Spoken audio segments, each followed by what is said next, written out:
ప్రపంచవ్యాప్తంగా జరుపుకుంటున్న ఈస్టర్ పండుగ సందర్భంగా మీకు అందరికీ ఈస్టర్ పండుగ శుభాకాంక్షలు అండి. అయితే ఈ ఈస్టర్ పండుగ ఎందుకు జరుపుకుంటారు అనేది ప్రపంచవ్యాప్తంగా యేసు ప్రభు వారు గుడ్ ఫ్రైడే రోజున చనిపోయి మళ్ళీ ఈ రోజున మరణాన్ని జయించి మృత్యుంజయుడిగా లేచాడనే వాక్యాధారాన్ని బట్టి ప్రపంచవ్యాప్తంగా జరుగుతున్న ఈస్టర్ పండుగ. అలాగే మరి సమాధుల్లో యేసు ప్రభు వారు ఎలాగైతే లేచారన్న ఉద్దేశంతో ఆయన నమ్ముకున్న బిడ్డలు కూడా లేస్తారనే వాక్యానుసారాన్ని బట్టి ఇవాళ ఏ గ్రామంలో, ఏ ఊర్లో, ఏ పల్లెటూరులో, ఏ పట్టణంలో చూసినా సమాధుల్లో కోలాహలంగా పండుగ జరుపుకుంటాం.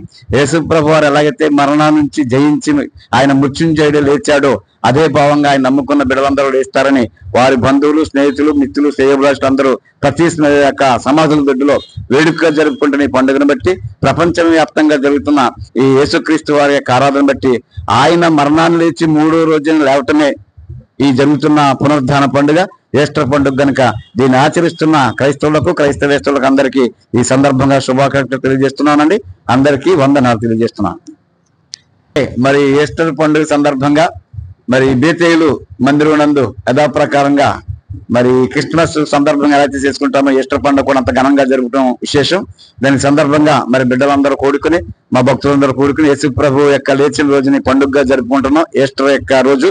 అలాగే మరి ఈ రోజును మరి పక్కనున్న కిషోర్ గారు, తెచ్చెట్టి బాలకృష్ణ కిషోర్ గారు వారి యొక్క దేవుని యొక్క ప్రేరేపణ బట్టి, ఆ దేవుడు వారు చేసిన మహత్కార్యాలను బట్టి మళ్ళీ ఈ యొక్క సంఘ బిడ్డలందరికీ మంచి ప్రేమ విందును ఏర్పాటు చేశారు కనుక వారికి కూడా ఈ సందర్భంగా ఈస్టర్ సందర్భంగా శుభాకాంక్షలు తెలియజేస్తున్నాం. వారి వ్యాపారాన్ని దీవించాలని, వారి కుటుంబం దీవించబడాలని, అలాగే సంఘస్థులందరూ కలిసి జరుపుకుంటున్న ఈ ఈస్టర్ పండుగను బట్టి అందరికీ శుభాకాంక్షలు తెలియజేస్తూ ఈ ప్రేమ విందుకు ఏర్పాటు చేసిన మరి కిషోర్ గారికి కూడా మరి శుభాకాంక్షలు తెలియజేస్తున్నామండి. అందరికీ వందనాలు.